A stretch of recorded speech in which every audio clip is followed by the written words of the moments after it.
Amenofis IV o Akenatón representa una especie de borrón, una inmensa anomalía en mitad del gran panteón de los faraones egipcios. Hay que preguntarse por qué. Y parece que viajar a un lugar remoto del antiguo Egipto y hacerlo ni más ni menos que 1353 años antes de que viera la luz Jesús de Nazaret. Estamos casi en los principios de la crónica humana. Y Akenatón además era un personaje especial en su forma de reinar y, hay que decirlo, en su propio aspecto como humano. Para muchos, por cierto, ni siquiera era humano. Vean esta imagen. Vean este cráneo. Era la cabeza de Akenatón, una cabeza abombada. Muchos han escrito sobre si incluso fue sometido a ciertos rituales de vendaje para deformar su cavidad craneal. Si fue así, ¿por qué? Otros aseguran que era víctima de un mal hereditario. Hay más detalles.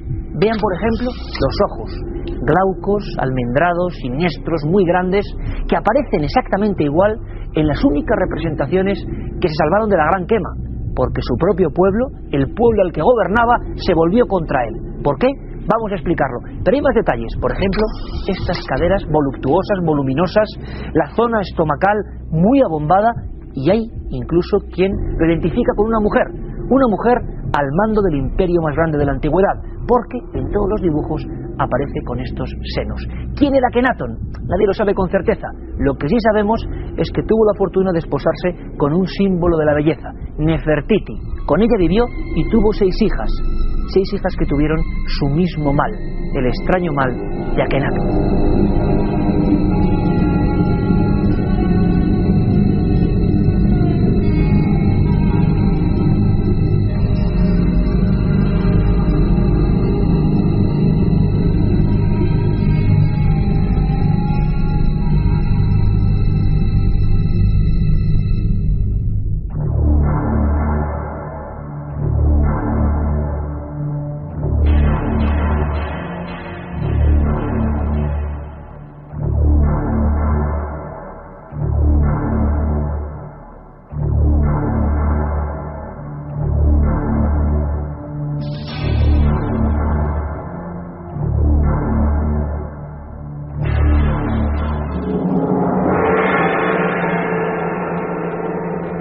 Resulta muy curioso comprobar, si por ejemplo uno acude al Museo del Cairo, donde se custodian tantas joyas del antiguo Egipto, comprobar que uno de los faraones más célebres, podríamos decir casi que el más célebre y el que más libros ha hecho escribir sobre su figura, se representa prácticamente en un lugar anexo, con poca importancia.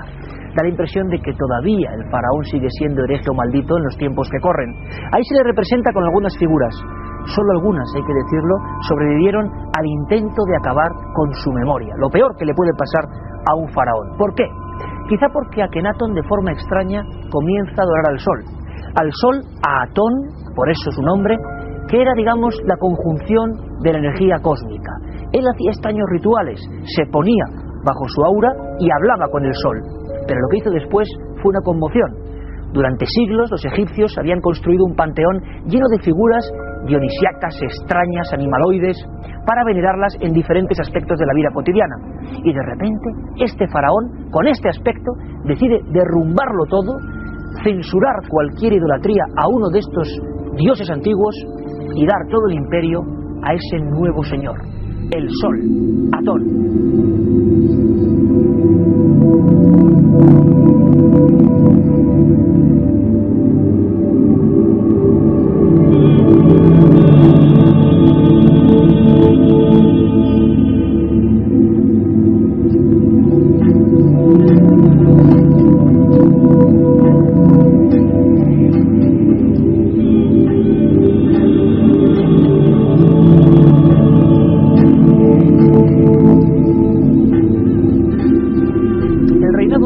Faraón duró 17 años.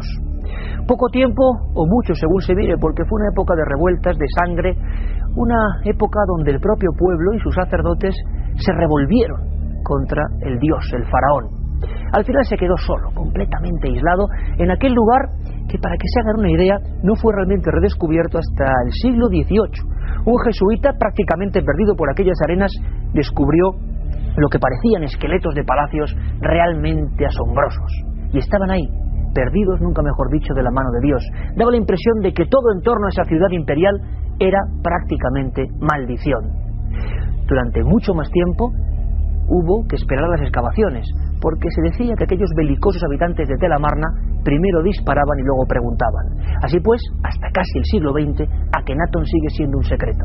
Sabemos que vivía con sus 6 hijas, las 6 con su mismo mal, con su cabeza bombada, con sus mismos ojos almendrados y la compañía siempre silenciosa de Nefertiti. Pero quizá cometió un gran pecado: enfrentarse a los sacerdotes, hombres que dominaban la vida de Egipto, que podían hablar con los dioses, esos dioses que habían sido de repente borrados de un plumazo. Akenatón interrumpía en sus fiestas, abortaba cualquier capacidad de disfrute, que ellos realmente, hay que decirlo, abusaban incluso de las mujeres y también de la vida disoluta. Akenatón de raíz acabó también con todo eso. Y por supuesto, la religión egipcia, los sacerdotes, se volvieron en su contra. Ahí empezó su auténtico olvido, su auténtica maldición.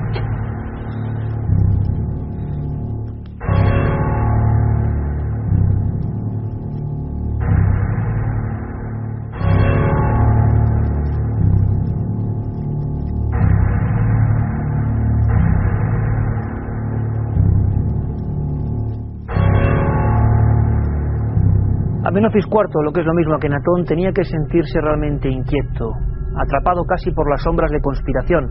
Todavía no sabemos exactamente cómo murió. Hay quien dice que pudo ser envenenado y también hay indicios incluso de una agresión que propició su huida del mundo de los vivos. Al final casi fue un alivio, porque sus últimos años fueron auténticamente terribles. ¿Qué ocurrió con él? Pues que los propios sacerdotes, aquellos a los que había desprovisto de cualquier lujo, se rebelaron. Incluso hay crónicas que hablan de que en su lecho de muerte le desposeyeron de algunas de sus joyas. No sabemos si es leyenda o es realidad, pero muchos historiadores lo dan por cierto. Nos imaginamos a un Akenatón reposando con su extraña enfermedad y muerto prematuramente. Estamos hablando del 1335 a.C. De su esposa Nefertiti ya no sabemos nada, también se la traga el tiempo en ese momento, y sus hijas corrieron vidas dispares que al final además acabaron desembocando en el absoluto olvido. Un olvido que se convirtió en mayúsculo, porque al tiempo que él había desterrado a los dioses, lo mismo hicieron los hombres que vivían en su corte. En cuanto el rey faraón muere, ellos mismos hacen lo peor que se le puede hacer a un hombre que designó, digámoslo así, el futuro de Egipto. Le borran su cartucho, el nombre real, el nombre imperial que tenía cada uno de los faraones. Y así muchas personas que habían estado obedeciéndole, prácticamente con gran algarabía acudieron al templo y con picos y clavos borraron cualquier estigma, cualquier pasado, cualquier identidad de Akenatón. Por eso muchas de las grandes listas de todos los faraones simplemente no lo contabilizaban y era un misterio atemporal del antiguo Egipto. El propio Akenatón, casi en la agonía, observa cómo su reino se viene abajo y cómo todos sus hombres lo único que hacen es borrarle del tiempo, borrar su nombre de la faz de la tierra.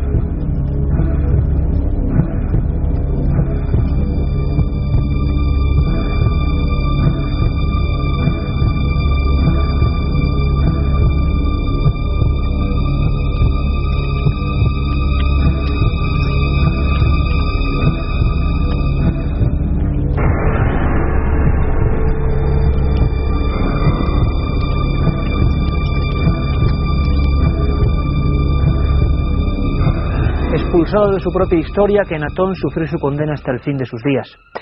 Es curioso porque pasaron muchos siglos, milenios, hasta que algunos investigadores lograron, en aquel desierto donde había indicios de que hubo una vez un reino, encontrar algunas láminas donde aparecían en la piedra grabadas toscamente las únicas imágenes de este faraón, de este rey de reyes. Es curioso observarlas ahora, con el ojo de nuestro tiempo, con una mirada distinta. Aparecen llenas de naturalismo y, quizá hay que decirlo, llenas de amor. Aparece ese hombre extraño besándose con su mujer Nefertiti, aparece ella con las niñas con ese cráneo misterioso siendo bañadas por la luz del sol, aparece en el fondo lo que podría ser una familia feliz que tuvo un final absolutamente nefasto. Hay más. Los investigadores saben que Akenatón tuvo que vivir en cierta época y que tienen que quedar sus restos.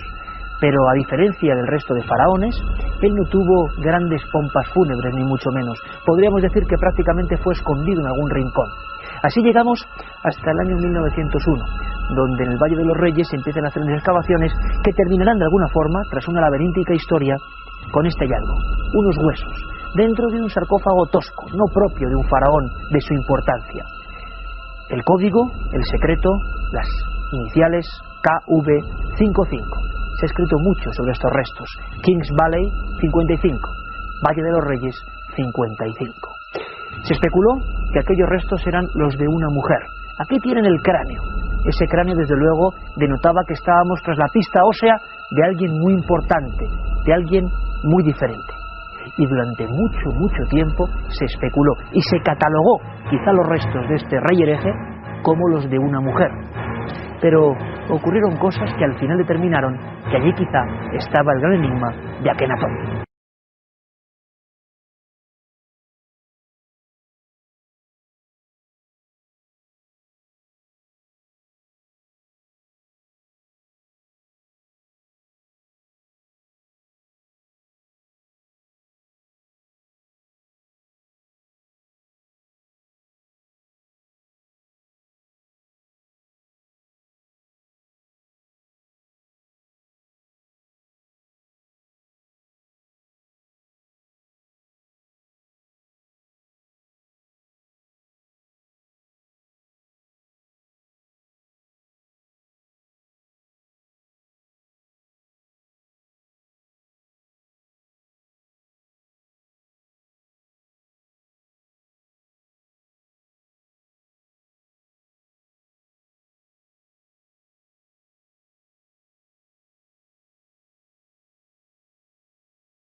Es posible, como todos los grandes hombres misteriosos que ha habido en la historia, que su leyenda se haya idealizado y se haya compuesto con cosas que no son reales.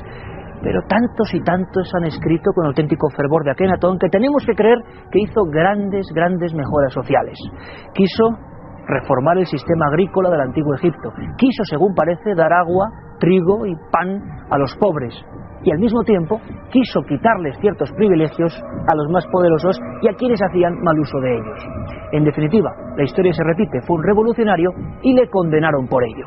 Hemos empezado el túnel del tiempo en una fecha muy lejana, 1353 a.C. Y es tan amplio, tan lleno de matices, el gran enigma, la crónica de Akenatón, que tenemos que terminar prácticamente anteayer, 1988. Hussein y Harris, los dos profesores en un laboratorio, tras un sinfín de experimentos, comprueban y certifican que esos huesos, que ese cráneo, no pertenecen a ninguna mujer, olvidada en la bruma de los tiempos. Son la muestra de que existió, de que no es un mito, el gran hereje condenado del mundo de los faraones, Akenatón. Y hay más. En esos mismos laboratorios se ha investigado recientemente sobre por qué murió otro faraón, un heredero, para muchos investigadores y egiptólogos, el propio hijo secreto de Akenatón, un niño que precozmente ya jugaba y miraba esas láminas de piedra que quedan en el desolado paraíso, reino antiguo de Tel Amarna. Ese niño que llegó al poder, que llegó al trono muy joven, el faraón niño, se llamaba Tutankamón. Y sabemos, hoy lo podemos comprobar, que fue muerto por un tremendo golpe en la base del cráneo. Daba la impresión, y quizá románticamente podamos decir, que la estirpe del faraón hereje tenía que ser condenada por los siglos de los siglos.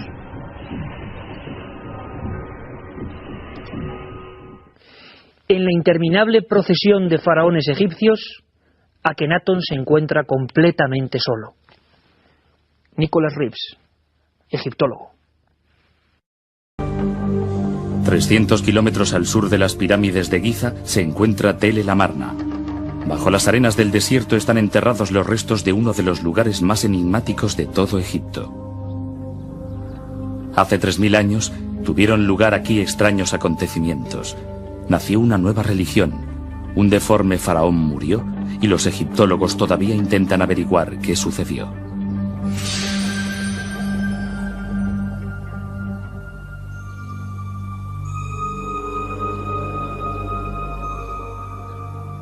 A finales del siglo pasado, Sir Flinders Petrie, el fundador de la egiptología moderna, descubrió una gran ciudad perdida en el desierto.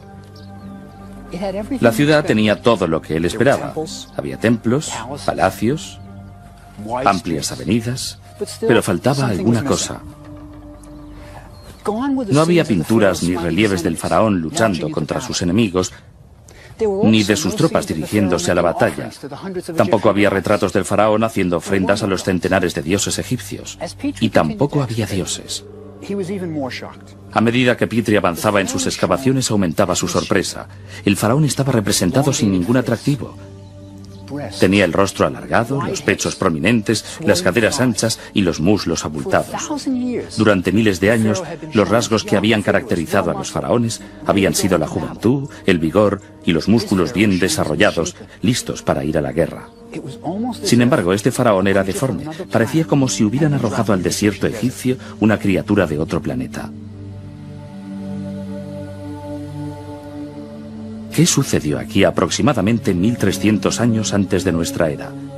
Para responder a eso, hay que conocer antes a la familia del faraón rebelde.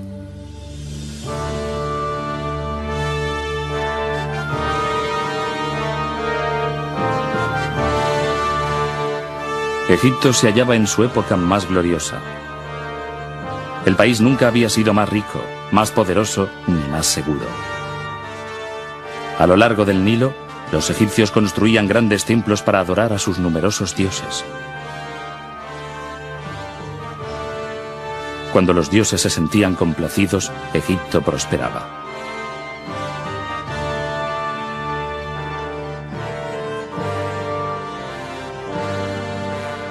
El faraón Amenhotep III, padre de Ajenatón, vivía en el gran centro religioso de Tebas, la ciudad del dios Amón, cuyos almacenes de techos abovedados contenían el trigo, el aceite, el lino y el vino necesarios para satisfacer las necesidades de los cientos de sacerdotes que servían a los dioses. La religión era la principal industria de la ciudad, y justo en el centro de todo se encontraba Amenhotep III. Sus dos colosales estatuas todavía se pueden ver en la llanura de Tebas. Originariamente, esas estatuas guardaban un vasto templo hoy desaparecido. Toda la gloria y la riqueza de Tebas se verían pronto sacudidas por una revolución como nunca antes se había visto.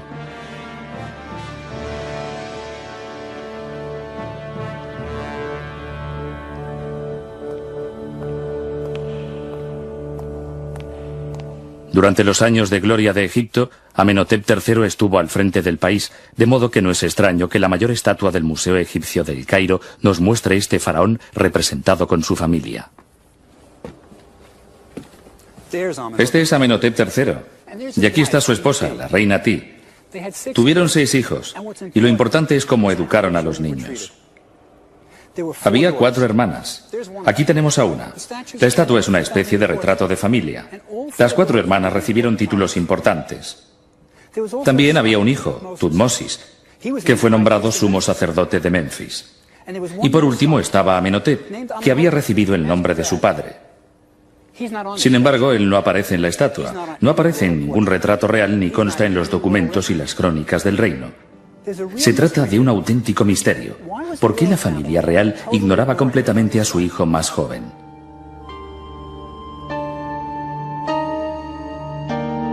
Parece ser que ya desde temprana edad, Ajenatón había mostrado extrañas tendencias.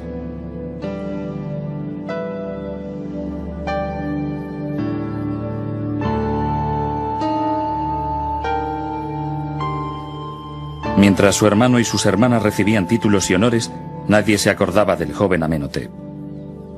Cuando el séquito real iba a los templos a hacer ofrendas al dios Amón, el joven Amenhotep se quedaba en palacio. Incluso Amón lo rechazaba.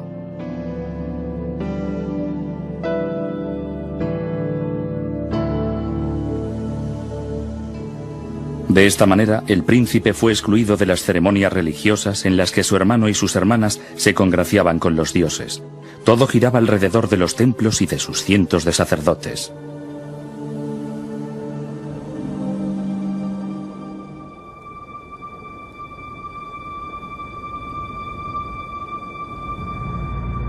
Ese era el mundo que rechazaba el muchacho, pero las cosas iban a cambiar. Empujado por su ambiciosa madre, el chico marginado se situó en la cúspide del poder.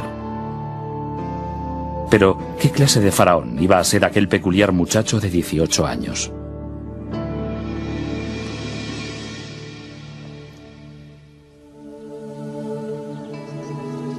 Ya en los primeros tiempos de reinado, Ajenatón puso de manifiesto sus peculiaridades cuando comenzó a erigir su propio templo en Karnak, el corazón religioso de Tebas. Karnak es un laberinto de templos que cubren más de 40 hectáreas. Construido a lo largo de 2000 años, cada faraón incorporaba al conjunto sus propios monumentos para ganarse el favor de los dioses. Cuando Ajenatón aportó su contribución, el pueblo de Egipto supo que algo fuera de lo normal estaba sucediendo. El recién nombrado faraón inició una construcción con un estilo artístico completamente nuevo y extraño. Ajenatón aparecía con los dedos de los pies alargados, las caderas anchas, los dedos de las manos extremadamente largos, los pechos desarrollados y el rostro alargado. Nunca se había visto nada igual en un templo egipcio. Pero las novedades no acababan aquí. Frente al templo se colocaron colosales estatuas del faraón que acentuaban aún más sus extraños rasgos. Y eso no era todo.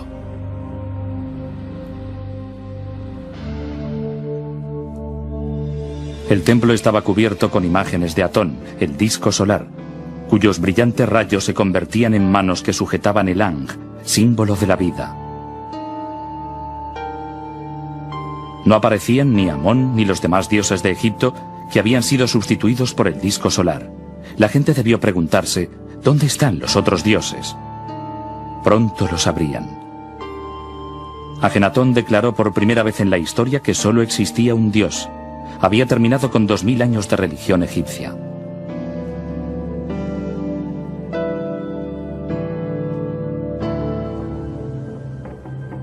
Había accedido al trono el niño rechazado. Pero como faraón, Ajenatón ya no podía seguir siendo excluido de las festividades religiosas, que además eran muy numerosas. Durante la fiesta de Opet, las estatuas de los 3 dioses principales de Tebas, Amón, Mut y Honsu, eran llevadas desde Karnak hasta el templo de Luxor. Era una celebración que duraba varios días y que incluía bailes, canciones y banquetes. Y surge la pregunta, ¿por qué Ajenatón lo cambió todo? Él era el rey de Egipto, ¿por qué hundir el barco? Cuando su hermano y hermanas asistían a ceremonias religiosas, él se quedaba en palacio. Y miren lo que se perdía. El mayor espectáculo del mundo. Yo soy el padre de los padres, la madre de las madres y el toro de las 7 vacas celestiales.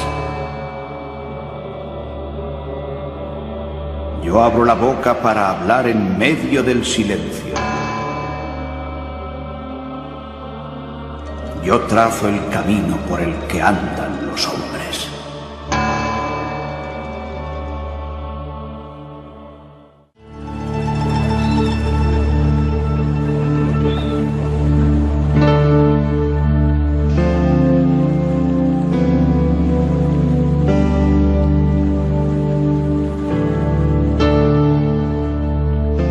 El lugar donde Ajenatón debía empezar su nueva vida le fue sugerido por el propio Atón en el 5º año de reinado. Cuando Ajenatón se hallaba en un desértico paraje, en medio de Egipto, a más de 300 kilómetros al norte de Tebas, el sol se levantó en el horizonte y pareció posarse entre 2 montañas cercanas.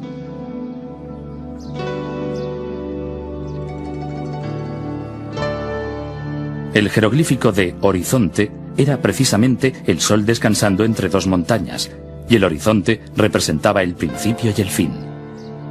Era la señal que Ajenatón necesitaba para construir su ciudad soñada.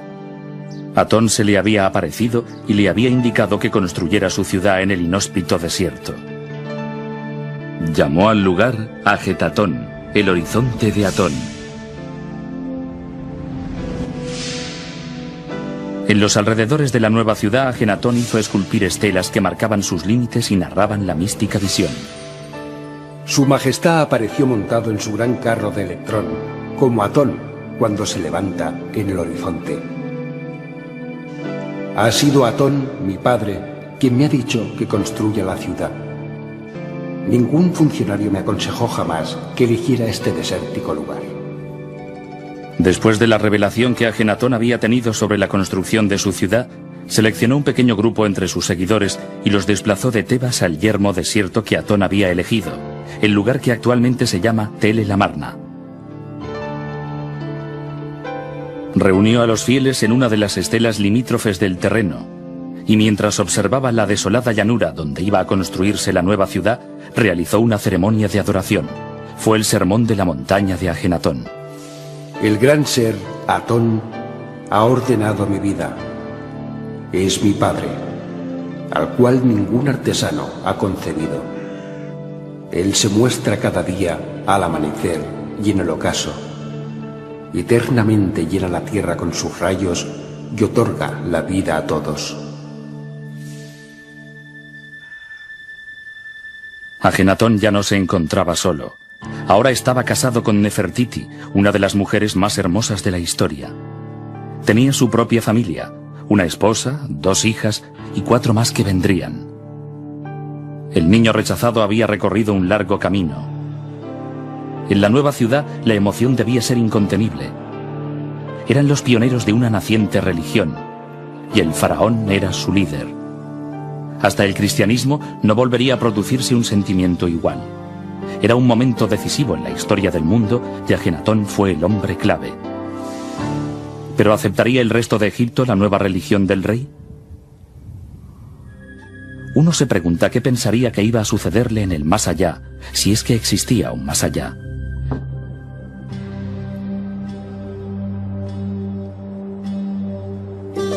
Los sacerdotes también se hacían preguntas. ¿Qué será de nosotros? Si solo hay un dios, Atón, ¿qué pasa con los vastos templos de Amón en Tebas? Si el faraón ya no cree en los dioses, ¿qué les ocurrirá a los miles de sacerdotes? El poderoso clero de Tebas estaba furioso con Ajenatón.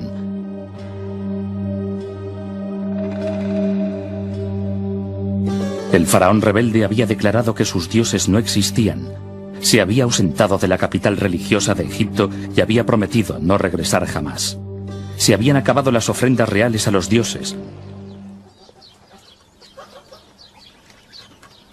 ¿Qué estaba haciendo Ajenatón?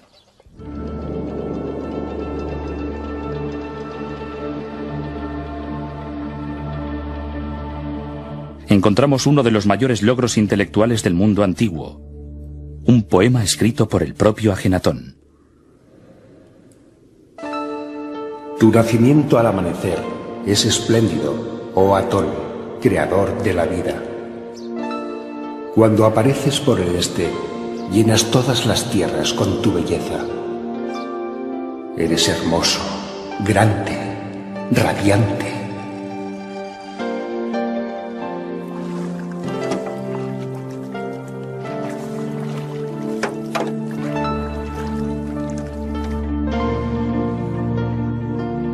Cuando te pones por el oeste, la tierra está oscura, como muerta.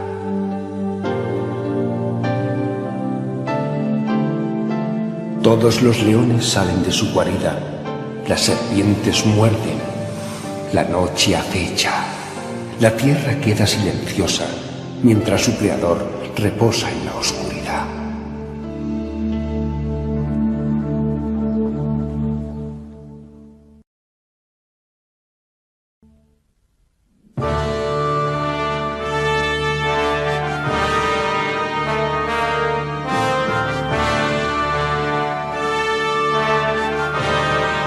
La religión no fue lo único que Ajenatón cambió. 1000 años de arte desaparecieron repentinamente. Antes de Ajenatón, el arte egipcio apenas había cambiado a lo largo de los siglos. En la actualidad estamos acostumbrados a que los estilos artísticos cambien prácticamente cada año. Pero en Egipto se pretendía que el arte fuera eterno, por lo que había que evitar los cambios. La estatua de un faraón de 2500 años antes de nuestra era no es demasiado diferente de otra estatua de 2000 años más tarde.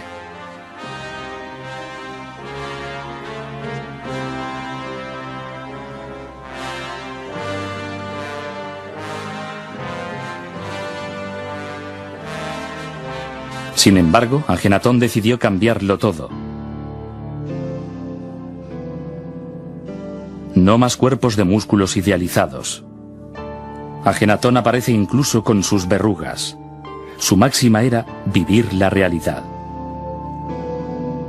Si el faraón era deforme, debía representarse así. Ni siquiera la bella Nefertiti pudo ignorar la nueva política del realismo artístico. El famoso busto de Nefertiti es un símbolo de la belleza en todo el mundo. Pero a medida que la reina maduraba, incluso ella fue representada con una postura encorvada y con un cuerpo envejecido.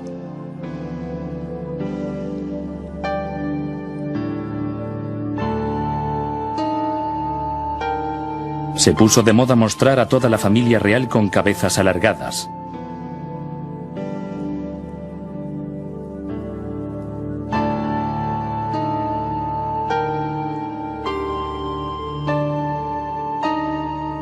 El nuevo arte no solo fue liberador para Ajenatón, sino que dio una nueva libertad a los artistas que trabajaban en Tel el Amarna. Los artistas tenían la posibilidad de expresarse como nunca lo habían hecho antes. Podían representar escenas íntimas de la familia real sin preocuparse por la tradición. Sus miembros aparecían besándose y tocándose o comiendo juntos. En el antiguo Egipto nunca se había expuesto a la contemplación del pueblo la vida privada del faraón. Pero Ajenatón también cambió eso. Era como si se invitara a los reporteros a fotografiar a la reina de Inglaterra cepillándose los dientes. De niño, en Tebas, Ajenatón nunca había aparecido junto a su familia. De hecho, no se le había representado en ningún monumento. Y ahora, en Tel el Amarna, podía superar el rechazo y decir: «Aceptadme tal como soy». Por primera vez en su vida, Ajenatón podía ser él mismo. La que probablemente fuera la avenida más ancha de la historia antigua fue diseñada para realizar procesiones de carros con Ajenatón dirigiendo el desfile. El niño rechazado había llegado muy lejos. A lo largo del camino, un puente comunicaba el palacio con la zona del templo. Allí, Ajenatón y Nefertiti se mostraban al pueblo desde el balcón conocido como la Ventana de las Apariciones y lanzaban ornamentos de oro y otros presentes a quienes querían honrar. La ciudad albergaba a más de 10.000 personas. Había funcionarios, sacerdotes, comerciantes, artesanos, barqueros y todos vivían con sus familiares.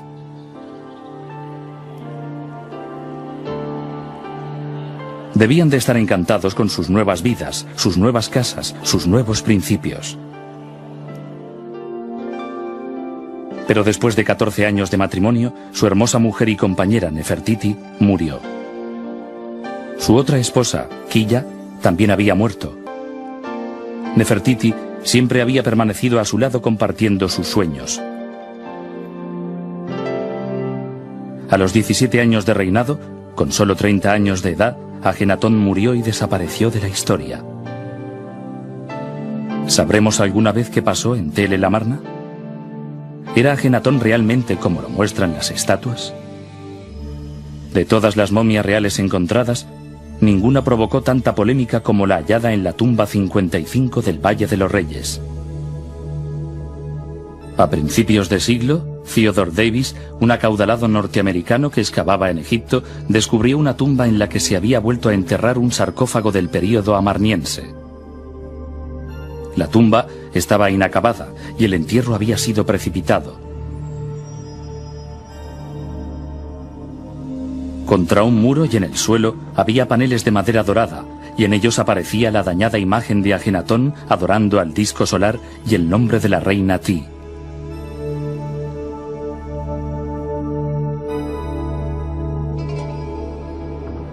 En un nicho había 4 hermosos jarrones de alabastro con los órganos internos de la momia.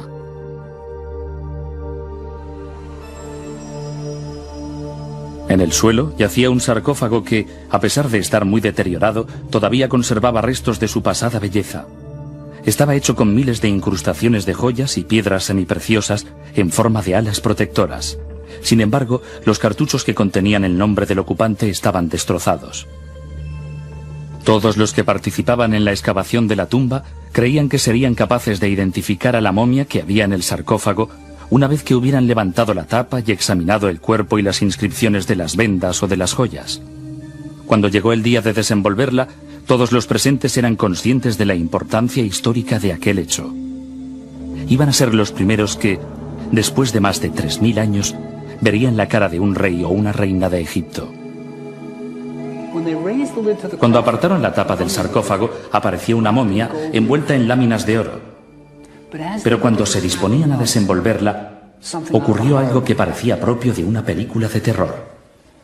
En cuanto la tocaron, se convirtió en polvo, dejando a los excavadores con un montón de huesos desarticulados en el fondo del sarcófago. Pero debajo del esqueleto, la última lámina de oro parecía tener el nombre de Ajenatón escrito en ella.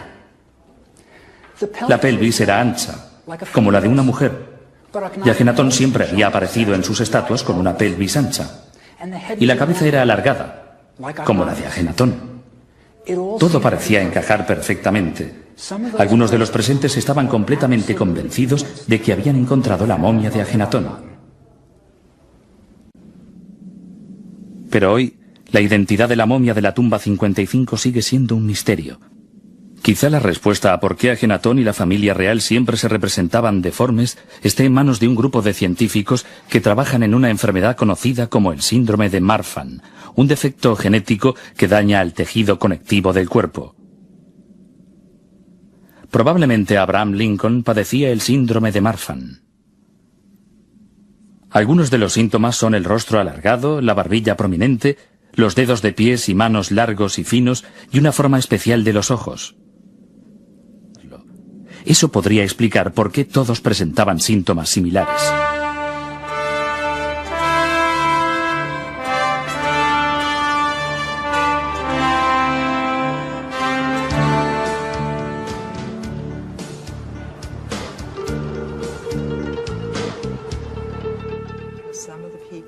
La doctora Jessica Davis es una de las más conocidas expertas del mundo en este síndrome. Este es nuestro paciente. Permítame preguntarle... Le reconozco. Ahora incluso yo sé quién es. ¿Hay algún rasgo que pudiera sugerirle el síndrome de Marfan si este hombre entrara en su consulta? Creo que los datos más indicativos son el rostro alargado. Esa cara tan larga, pero también se trata de un individuo guapo. Y estas son dos cosas que tendría muy en cuenta a la hora de observar a alguien que presenta esencialmente unos rasgos regulares, además de un rostro alargado y estrecho. Pero el diagnóstico del síndrome de Marfan no dependería en realidad del aspecto facial. Sí. Así que creo que es importante decir que hay gente normal que tiene el síndrome de Marfan. Gente cuyos rasgos faciales son normales, solo parecen algo góticos y más clásicos. El arte típico del período nos muestra las manos alargadas. Y permítame mostrarle una auténtica exageración. Se trata de una mano completamente anormal. Me refiero a los dedos. Esta elegantísima extremidad ciertamente indicaría un desorden subyacente del tejido conectivo, igual que estos larguísimos dedos. Y aquí podemos ver que tenía esta parte ligeramente dislocada, parece flexible. Permítame mostrarle un pie. Ante todo, vemos que se trata de unas extremidades muy delgadas. Si la mano y el brazo eran indicativos, el tobillo también lo es. Y aquí tenemos un larguísimo y elegante pie con largos dedos. Pero aún quedan algunos misterios.